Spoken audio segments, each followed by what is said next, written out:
What's up? It's Michael with Your Boss Sucks, and today we're interviewing Daniel Rueda, a UniteHere Local 25 organizer who recently helped unionize the Bazaar by José Andrés in downtown DC. How are you doing, Daniel? I'm doing well, Micah. How are you? Great. As a person in a workplace whose employer sucks, your boss sucks, maybe the conditions aren't great. A few of the your coworkers agree that the conditions aren't great, but you really haven't talked about unionizing yet. You don't really have a plan. What would you say is the first step in kind of pushing towards a union? Well, there are many ways you can kind of go about it, but the way that I kind of decided to go about it, considering that a lot of the grievances that me and my coworkers had at the bazaar were grievances that had been aired for a while since it had opened. It had opened in January of 2023 or February around that time, but I had gone in June, and immediately it had become clear that there were a lot of things about the restaurant that a lot of people were kind of upset about, such as the low pay, the healthcare being very expensive, the retirement plan not being enough for people, and the workplace conditions being, not very safe. Uh, what the first thing that I did when I wanted to organize my workplace was to reach out to the union organizer. And that was my first step, what I did, because I realized that, the reason why I wanted a union was because the workers at the Waldorf Astoria Hotel, which is where the bazaar is located, already had a union. But because the hotel had subcontracted the space out to Jose Andres so they could own the space in that hotel so he can open the restaurant, we were not part of the bargaining unit. We were not part of the union that the hotel workers had. And so to me, it was kind of a straightforward thing of like, well, I'm doing the same work that they're doing. I'm providing the same level of service and I'm serving the same guests, yet I'm getting paid significantly less than they are. And I know so everybody else is too doing the same job. So for me, it was a bit of a no-brainer as to like, well, like I know what they have and I know what they fought for, and I think we deserve the same thing. So for me, the first step was understanding that I needed that me and my coworkers deserve better, and recognizing that, what I deserved was something that I was seeing in front of my eyes right across the hallway. And to me, it was like, well, the reason why they have that is because of the union, so I need to reach out to them. Great. So a big part of union organizing and or helping organize workplaces like one-on-one conversations, creating relationships with other employees. I mean, just being a normal person a lot of times. Um, can you tell me a little bit about how many employees were kind of part of this union effort? How did that go? How did those one-on-one conversations go? What strengths did you find kind of creating those relationships with people and talking to them about, maybe we should organize this workplace? Yeah, so like I may have mentioned a little bit earlier, I went and got hired at the Bazaar a bit after I graduated American University. I started around mid-June of 2023, so we're going on a little over a year now. And I had gone there because I felt like, I didn't really have a job in my field, whatever that means to, whatever that means, I guess. I had gone into a lot of debt going to American University studying political science, and it was very hard for me to get a job out of college because I was very like disconnected, and I kind of just like didn't really understand what it was like to actually like get an internship and get a place in the political world. So all I had known was like restaurant jobs, and I got a job at the Bazaar because I thought like if I'm gonna get paid better, if I'm gonna advance my career in this field, I want to go where the best restaurant is, what I perceive to be the restaurant in the city. From the big name Jose Andres, very well known guy. I was like, well, this is a good place for me to go and not only learn my craft but also get paid for it. And immediately that was not the case because I was getting paid like $9 an hour plus tips, which was less than I was making as a base wage at my previous job, which was a fast casual place. So right off the bat, it was pretty jarring that like I was making $3.50 less an hour on base wage at this fine dining place than I was at some like startup fast casual place where there were like no benefits and like no career development choices. So, and I ended up becoming pretty clear over the next few months as I started developing relationships in the workplace with my fellow runners, because I was a food runner at the bazaar, as well as some bussers, servers, line cooks, dishwashers. every position in that restaurant, you found someone who they were making less than they thought they would, and who were, you know, didn't have enough money to pay for the healthcare that the company provided them with, or that was available for them to pay for, and had to work two jobs because the job at the bazaar was simply not paying enough. And, I really enjoyed the job. Like I really felt like, being in the service industry was a passion of mine. And I know that there were other people who not just enjoyed the job, but also loved the people who did the work with me. And, after a few conversations with some of like my closest friends in there, I remember I had a friend who was a busser named Evelyn, who was the first person that I had recruited to the unionization effort when I first tried unionizing. Like it was months and months of understanding like what was at stake for her, what she was agitated about, like what her hopes and dreams were for the world, for me to understand like, okay, like this is somebody who just like me needs this union, because we're not gonna be able to live in the city and live a dignified life if we don't fight for something better. And so slowly but surely I used the relationships I built in other areas of the restaurant, from the servers, the line cooks. I was able to kind of get them integrated into the unionization effort through the relationships I had with them, as well as some other of my friends who were already also had the union organizing idea in mind, um, when they realized that the workplace was in need of something better. Uh, and I got it in June, and by January, the end of January the following year, of this year, 2024, we had a committee, a leadership team of about 20 people from all different positions of the restaurant, who we determined was like enough people to like sign the union cards, to sign the supermajority of the union cards. Um, and once we realized that we were ready to go in January, we signed up as many people as we could to the union before our boss found out. It took a week from us having only 20 people signed to 100 people signed to the union. So we signed 80 people to the union in a week, in what was probably the most intense time of my life, because I was trying to bring my friends from work after work to the hotel lobby that we were signing people up to the union for.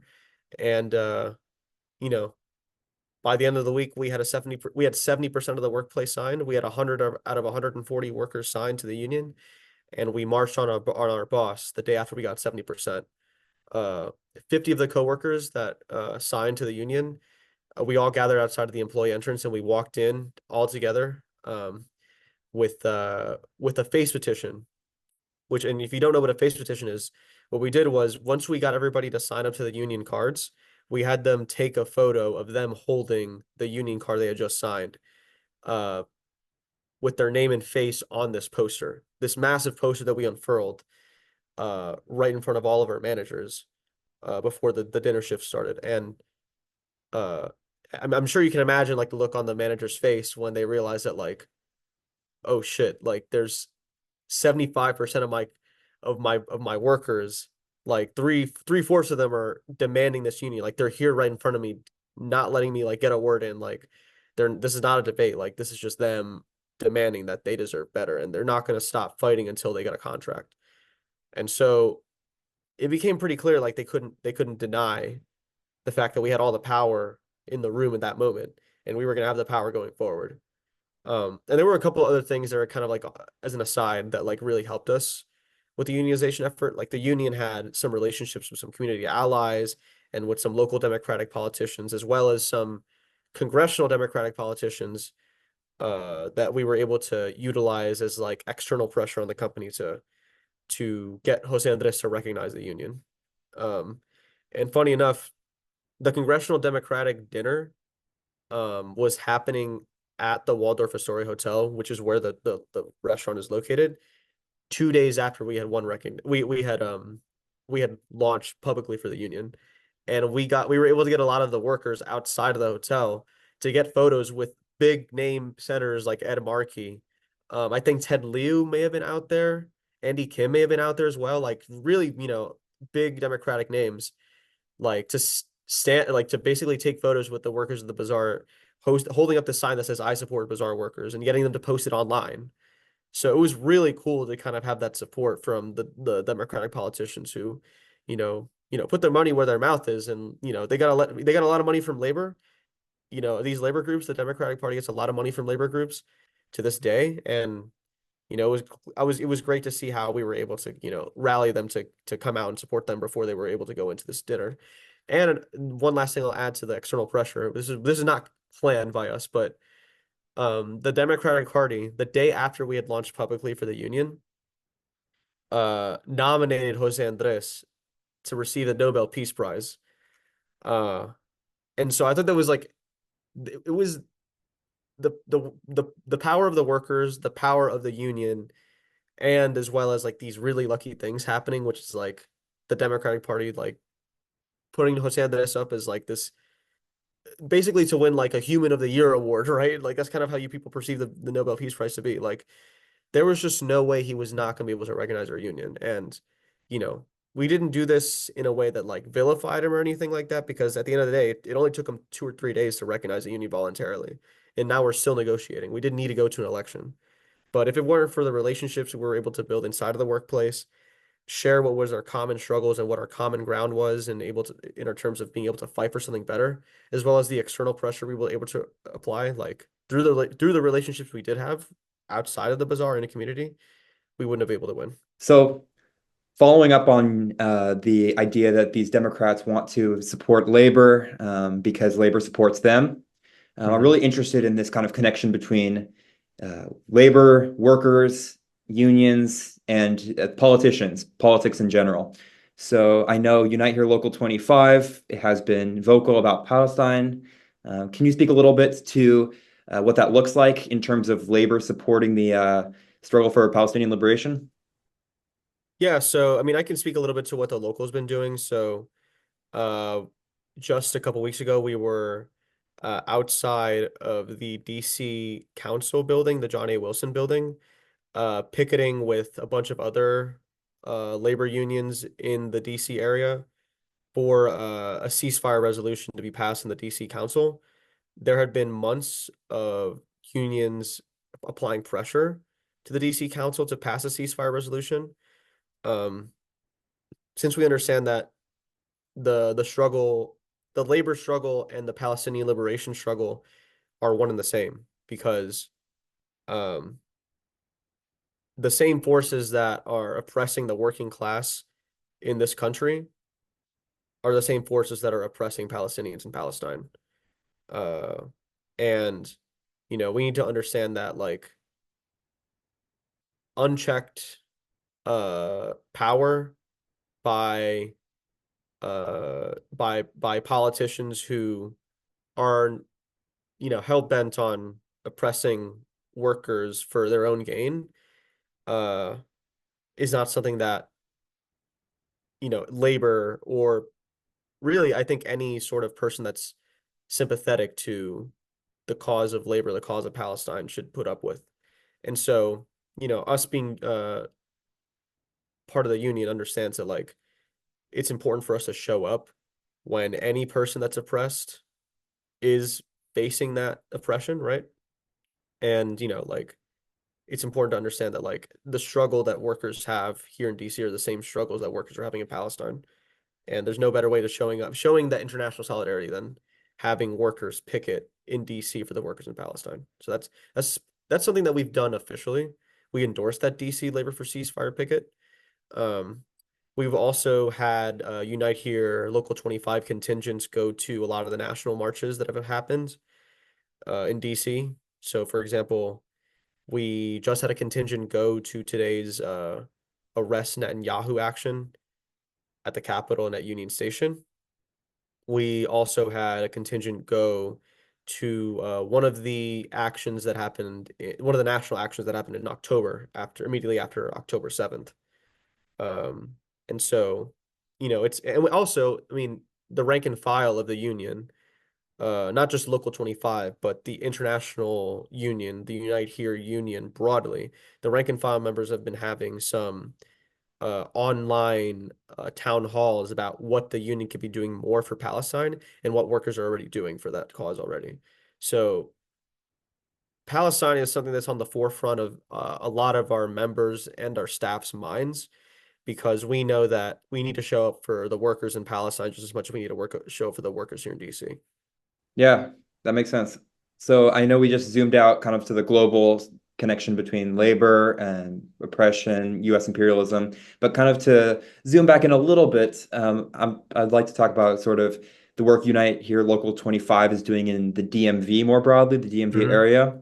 So, as I mentioned earlier, the Bazaar is in downtown DC. So, and Unite Here Local 25 is the hospitality, how would you say the hospitality and restaurant workers for all Yeah, of DC? it's a hospitality union. So we represent restaurant, hotel, and casino workers. Yeah, so can you speak to a little bit of kind of what have they been doing and what has Local 25 been doing in recent years and what are the short and long-term visions for the future that the local has? Yeah, so over the past year, a little year and change since I have heard about Unite Here, and since I was like kind of like really interested in doing the work at Unite Here, whether that be in the shop or outside of the shop, now that I'm officially hired to staff, is we've been winning in a lot of places besides the Bazaar. So just recently we won a contract at the Intercontinental Hotel at the Wharf, where the Moon Rabbit was situated, before it was closed down. Um, and it's a really big deal because the Wharf was, for a while after it was redeveloped, uh, a bit of like an area that a lot of that there weren't really any union workers, and we were really glad to have been able to not just win a union there at the Intercon after a long hard fight where it involved picketing, and which even led to the hotel like shutting down the Intercon as a union busing tactic.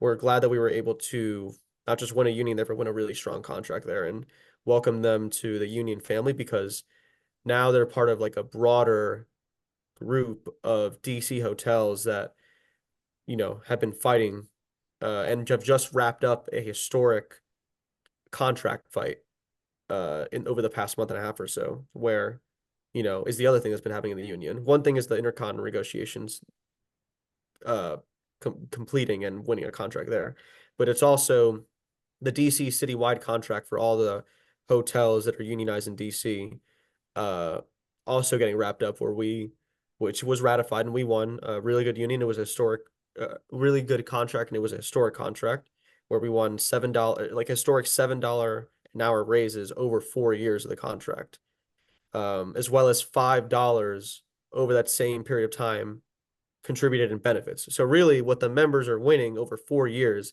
is $12 worth an hour of wages and benefits, which is a massive, and like that's something that we could have never have imagined pre-pandemic. And now like the minimum wage that one will be making in the union in 2028 will be $33 an hour. Compare that to the $17.50, am I speaking right? $17.50 an hour minimum wage that the DC government is requiring all employers to pay right now for hourly employees. Like, we're blowing a lot of these places out of the water, but we didn't do that on our own, and we're not doing that as like showmanship. What we're doing that is because we need to fight for something better, because we have like almost 7,000 members in the union, and just because they're a union doesn't mean that they're not struggling or not, struggling to make ends meet, uh, just because they have higher wages. The reason why we fought for that is because post-pandemic, it was getting harder and harder to live in the city and to not be pushed out because it's so unaffordable, while the hotels and restaurants are making their record profits, right? So we needed to keep up with that pace. So I'm really proud to have been able to help contribute to that contract fight, because now our workers are going to be able to, for the next 4 years, live with the same dignity that they've been living with since they were members, while also including, welcoming in the intercon workers as well as the bazaar workers in this fight. And another really good victory we've had was that we were able to organize the housekeeping department at the Royal Sonesta Hotel in DuPont Circle, which was a really they're badasses, dude. Like, they're really cool. Where they all just marched into the union office when there was like, okay, we want the union. I was like, okay, well, let's do it. And 5 weeks after they came into the office, They marched on their boss just like we did at the bazaar. They won their union like right away. They were voluntarily recognized within days, just like we were at the bazaar. And like they've scared the Sonesta they've scared the hotel bosses so much that like I heard um that they were like negotiating like the entry of shop stewards before there was even a contract. Like that's unheard of. You know what I mean? You don't have shop stewards until there's already a contract to enforce. The fact that they were already asking for shop stewards, the hotels are already asking for shop stewards before there was even a contract so that they can mediate these delegations that they kept having. It's like it just speaks to the power that the workers in the city have. Um, and we're still fighting in other places that, you know, uh right now, they don't have the union yet, but they're gonna hopefully have it very soon. The Hyatt Crystal City housekeepers are organizing right now, and we need as many people in the picking line as possible because we're gonna be right now they're going to an election, August 16th, and hopefully they win there, but it won't happen without our support. It won't happen with them standing up and fighting and also joining the picket line. So yeah, those are just a few of the wins been able to do with the Intercon, the Bazaar, the DC citywide organized contract fight, as well as the Royal Sonesta housekeeping organizing. So I think a lot of our viewership is going to be students, maybe students who are interested in labor issues, social justice issues, and maybe we even have a few community members from the DC area who are interested in kind of helping out with this local struggle that's happening. So is there anything you'd like to plug in terms of community members who want to help these workers that are unionizing, or anything you'd like to plug in that regard? Yeah, so one thing I would definitely plug is the Hyatt Regency Crystal City pickets that are happening every Saturday at 5 p.m. Until the election day for the housekeeping department for the union on August 16th. Right now, the Hyatt Regency Crystal City is fighting back against the unionization efforts of the housekeeping. And, they're really trying their best to intimidate the workers and to make them feel lonely and to make them feel like they're making the right decision and organizing and standing together in solidarity for something better and fighting for something better. But, the workers are standing strong. They're showing up to the picket lines. The staff and the community allies are showing up to the picket lines. And we need as many people as possible out to these picket lines because, you know, at the end of the day, the workers are going to win, but we need to show the hotel that it's not just the workers who are standing up for themselves, but it's the community who has their back. And, we want to create that sense of inevitability because I do think that the workers will win. And the best way we can show that they will win is by having as many people out there as possible. So that's one thing I want to plug. And the other thing I just want to plug generally is just like, if you're a restaurant worker, if you're a hotel worker that is interested in organizing in your workplace, reach out to me. I hear Local 25 has honestly changed my life. It's changed the life of many workers at the Bazaar, at the Intercon, in the Royal Sonesta, and all of our other shops because the union difference is what makes uh people go from living, a life of two jobs, not having time with their children, uh not being able to make ends meet to a life where you can have a job and you can live with some dignity and have some time to yourself away from your job. So if you're interested in living a more dignified life and having one job and being able to work in a place where you do have that respect and it's a restaurant or hotel, then I'd please reach out to me. I'd be happy to help and just reach out to the local. Uh, Thanks, Daniel. It's been a great interview. Thank you so much for your time. Thanks, Mike. I appreciate it.